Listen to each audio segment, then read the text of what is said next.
என்ன செய்வதென்று தெரியாமல் நான் யூடியூபில் கண்டென்ட் தேடிக் கொண்டிருக்கும் பொழுது கண்ணில் தென்பட்ட ஒரு விஷயத்தை உங்களுடன் பகிர ஆசைப்படுகிறேன். இதோ பாருங்கள். கலைச்செல்விங்கிறது மூலியமா ஒன்று எங்களுக்கு எந்த பழக்கமும் எதுவுமே கிடையாது.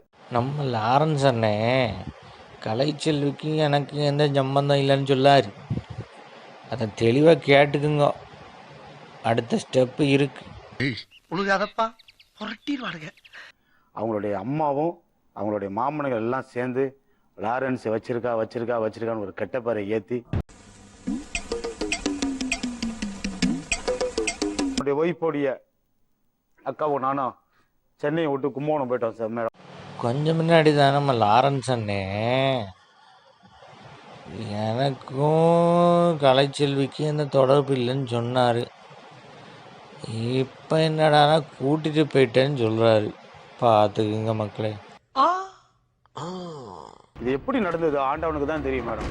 ஒரு இயற்கையாகவே நடந்து இப்படியே மாறி போய் அடுத்தவன் பொண்டாட்டியை கூட்டிகிட்டு போனது இயற்கையாகவே நடந்துச்சான். நம்ம லாரன்ஸ் அண்ணே செல்லுதேவை கேளுங்க மக்களே. அப்படி கிட்ட பார்த்தா அப்படி கல் எடுப்பான், டக்குன்னு இப்படி வச்சு அடிப்பான். டைல்ஸ் உடஞ்ச டைல்ஸ் எடுப்பான், இப்படி வச்சு அடிப்பான். நறுக்குன்னு குத்திட்டான் மேடம். நறுக்குன்னு 4-5 தடவை குத்திட்டான்னு லாரன்ஸ் அண்ணே நம்மளுக்கு சொல்லுதாரு. இங்கே என்னடானா அடையாளத்தையும் காணும், ஒன்னையும் காணும். இது எப்படி இருக்குன்னா சுடர் மணி பண்ணியில் சுடர் இருக்கு, மணியை காணுங்கிற மாதிரி இருக்கு. இவன் தொடரடியா ஒரு 5 வாட்டி வன்முறை பண்ணியிருக்கான். இது ஆக்ஷன் மேடம். மேடம் இது ஆக்ஷன். அப்படியா? இவனோட நடவடிக்கை வெளியில விட்டு பாருங்க. அப்ப நல்லா சிரிக்கிறான் பாருங்க. இவனோட நடவடிக்கை வெளியில விட்டு பாருங்க. அவன் நல்ல ஆக்ஷன் பண்ணுவான். லாரன்ஸ் அவர்களின் குணம் தெரியாமல் மணிகன் சிரிப்பது வருத்தமளிக்கிறது. அவர்களின் கோபத்திற்கு ஆளாக்கக்கூடாது என்பதை தெளிவுபடுத்துகிறது. அவன் கைய வச்சு இப்படி சொன்னப்பே நான் புரிஞ்சுக்கிட்டேன். அவர் கையை இப்படி வச்சு இப்படி சொல்லும் போதே புரிந்து கொண்ட லாரன்ஸ் அவர்கள் எல்லாத்தையும் பூட்டிக் கொண்டு அமைதியாக பேசினார். இவனை கஞ்சி கரைச்சு மிக்ஸில ஊத்து நெஞ்சில ஊத்தனா நானு. இப்ப சொன்னா பாத்துங்க பச்சை பொய் మేడం அப்படின்னு சொன்னா பாத்தீங்களா? సూపర్ గా యాక్ట్ చేస్తున్నారు సార్. ఎవర్రా యాక్ట్ చేస్తుంది? ఇప్పుడు నువ్వే యాక్ట్ చేస్తున్నావు. மீது பழியை சுமத்தினால் கூட தாங்கிக் கொள்ளும் லாரன்ஸ் அவர்கள் பொய் சொன்னால் தாங்கிக் கொள்ள முடியாது. அப்படிப்பட்டவர் அல்ல.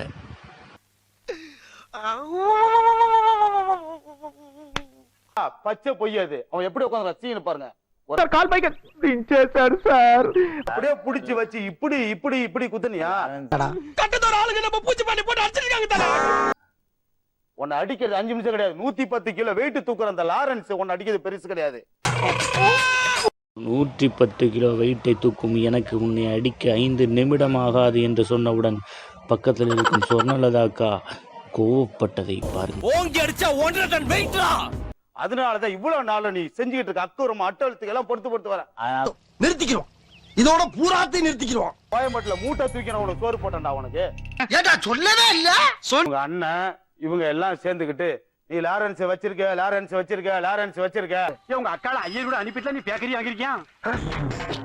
செடியே அப்படி பிடிச்சு உக்குன்னு குத்தா தெரியுது. கடவுளே இப்படி முடியா பிடிச்சு இப்படின்னு குத்த தெரியல. பொண்டாட்டிக்கினாரா காலை உடைச்சு விட்டாங்க.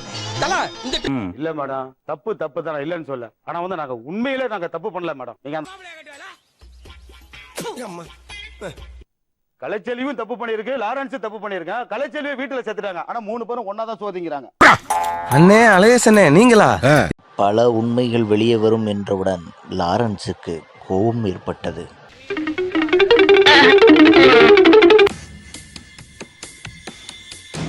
எதுவுமே கிடையாது. உங்க சொல்லி தான் நாங்க 2 பேரும் தப்பே பண்ண ஆரம்பிச்சோம். ஏன் அப்படி ஆமாம், வாயில் கையை கொடுத்தாலும் கடிக்க தெரியாது.